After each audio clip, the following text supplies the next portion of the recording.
Ilang face-to-face classes na ang kanselado ngayong araw dahil sa inaasahang matinding alinsangan ng panahon. Sa Quezon City, na inaasahang papalo sa extreme caution level ang heat index o damang init, nagpapatupad muna ng alternative learning mula daycare hanggang senior high school sa lahat ng public schools.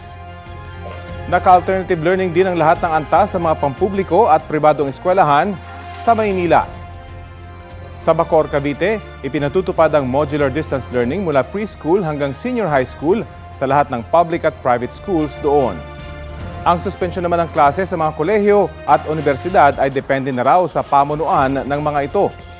Wala namang pasok ang lahat ng antas sa mga pampubliko at pribadong paaralan sa Abukay, Hermosa, Orani at Samal sa Bataan.